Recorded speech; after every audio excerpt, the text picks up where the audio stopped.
Voilà, je me prépare à partir. C'est là où j'ai passé la nuit. Passepartout est prêt, enfin presque. Il faut que je mette les valises dessus, les sacs dessus. Bonjour à vous, de bon matin. Voilà, ça c'est le petit village où j'ai passé la nuit. Le village de Nordhalben. Et la frontière, elle passe ici. Hop. Et puis au milieu de la rivière. Et donc là, on est en Bavière. Et là, en Thuringe. Anciennement Allemagne de l'Est. Et je suis parti pour une étape 50-55 km. C'est difficile à estimer, mais voilà. Bon, en avant. Il fait froid, mais un froid agréable. Juste quelques degrés. Le soleil timide monte dans le ciel. C'est bon signe. Et c'est ce qui est le plus important.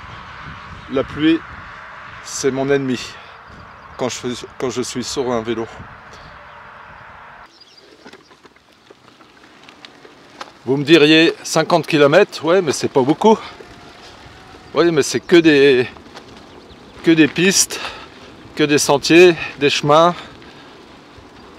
Et puis, regardez là-bas. Ça descend, ça monte. Et puis, je peux vous dire, pour l'avoir testé, les montées, elles sont aussi difficiles dans l'ex-Allemagne de l'Ouest que dans l'ex-Allemagne de l'Est. C'est du kiff-kiff. Tout ça, c'est compliqué, même avec un vélo assistance électrique. Mais c'est drôlement sympa, c'est drôlement beau. Je suis dans la nature, on voit des animaux. Hier, des chevreuils, des daims. On dirait la forêt noire, mais ce n'est pas la forêt noire. On voit à peine le jour. Un petit aperçu du terrain. Il n'y a même pas une piste, il y a un semblant de piste. Et ça descend, ça se voit peut-être pas, mais ça descend. Ça descend, descend. Et puis là-bas, il y a un chemin goudronné que je vais probablement rejoindre.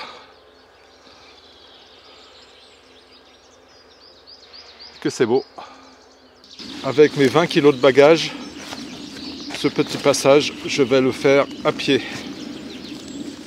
De plus, le pont peut être glissant, donc ça serait dommage de me retrouver dans la ravine.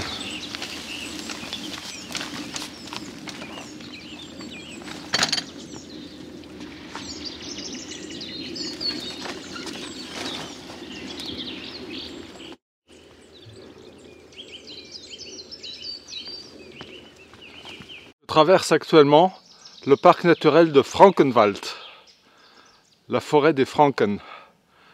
Bon, je pense que Franken n'a rien à voir avec les Français. My love, tu veux du carbone pour ton compost? Que des copeaux de bois.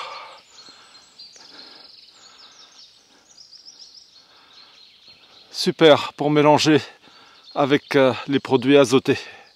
J'ai trouvé une bonne excuse pour m'arrêter.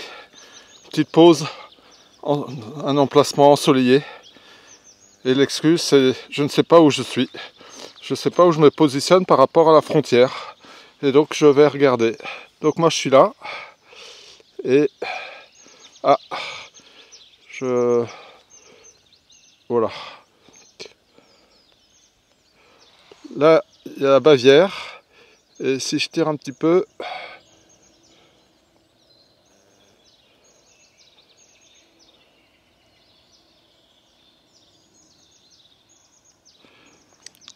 et là, Thuringe. Donc c'est la frontière entre la Bavière et le Thuringe. Et moi je suis actuellement en Bavière. Donc anciennement Allemagne de l'Ouest. Mais je me rapproche de la frontière.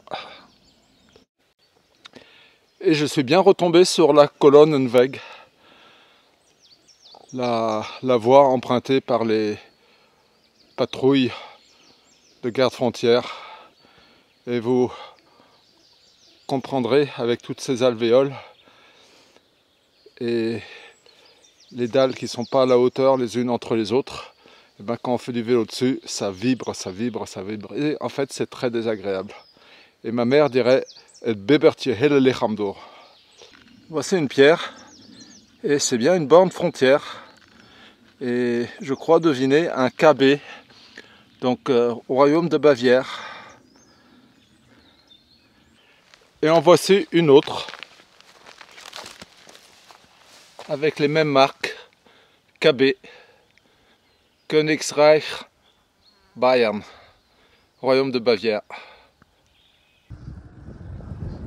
Là je suis en Thuringe, un petit village, et tous les murs sont en ardoise. La poste, tous les murs sont en ardoise.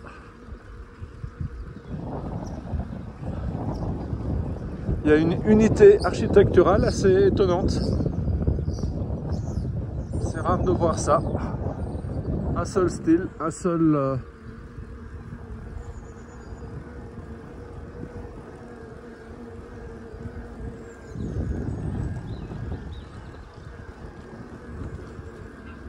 du tracteur. Hanomag.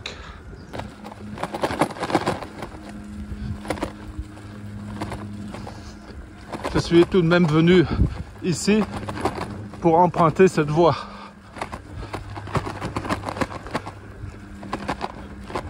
Donc même si j'essaye de l'éviter parce que et ben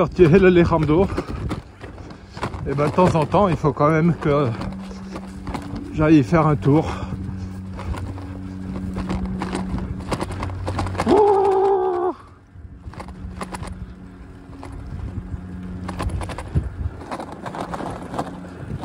Heureusement, je ne suis pas tout seul, je suis accompagné et j'ai la faiblesse de dire que je suis bien accompagné.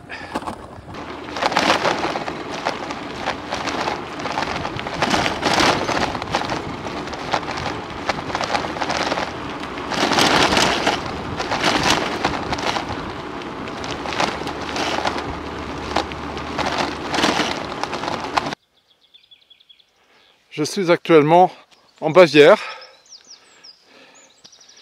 et je suis tombé sur cette belle pierre, cette belle borne qui date de 1935. Et donc ça, je devrais vérifier, mais je présume que c'est le blason, l'écu de la Bavière.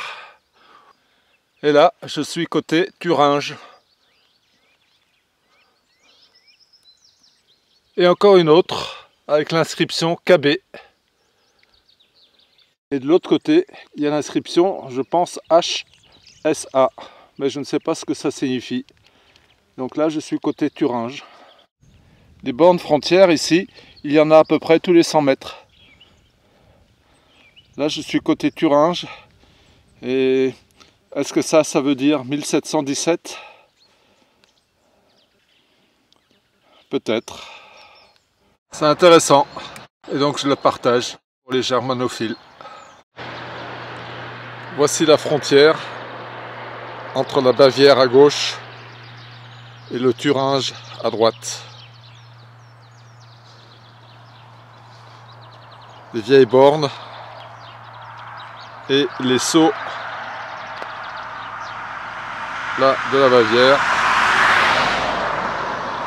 et du Thuringe. Thüringen. Un petit coup de peigne ne leur ferait pas de mal.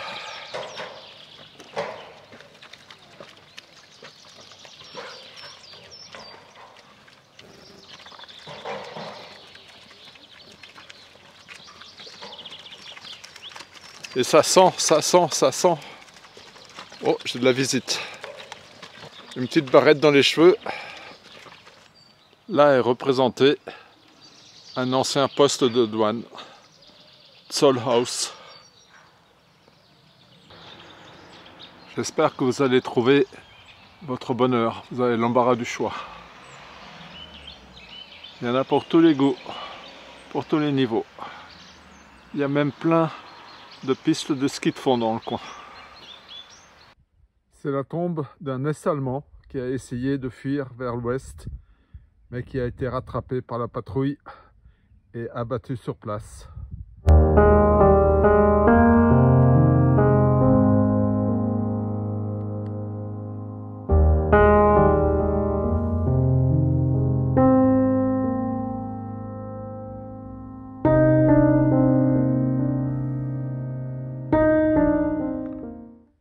Spuren der DDR-Grenze.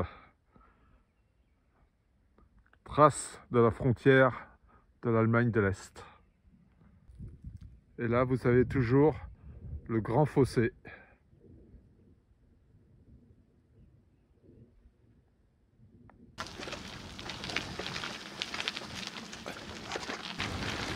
Ici, l'activité principale, comme vous pouvez le voir, c'est l'exploitation forestière.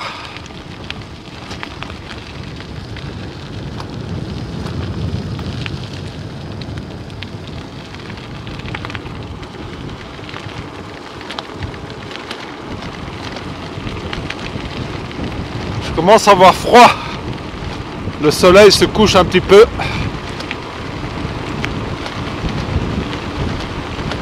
Pourtant, il est pas encore midi.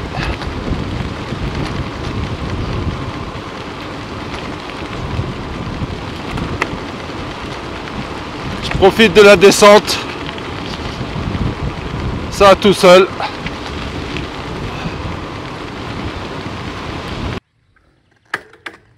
Regardez comme c'est chouette les décorations de Pâques.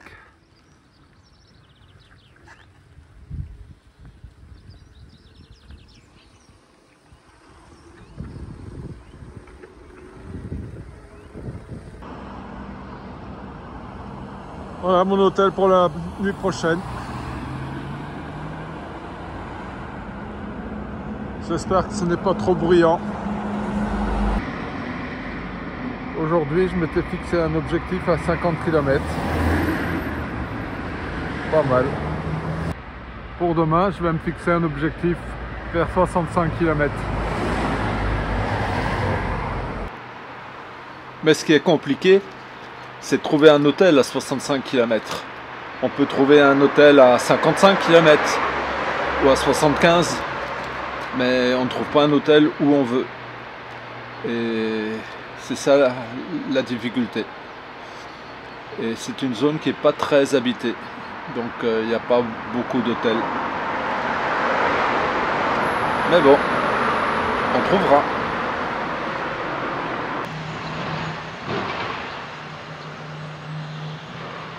Sans paysans, pas de futur. C'est kitsch, mais c'est drôle.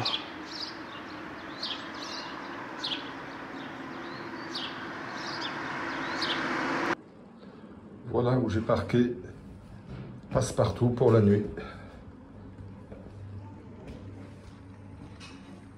Fond du couloir de l'hôtel.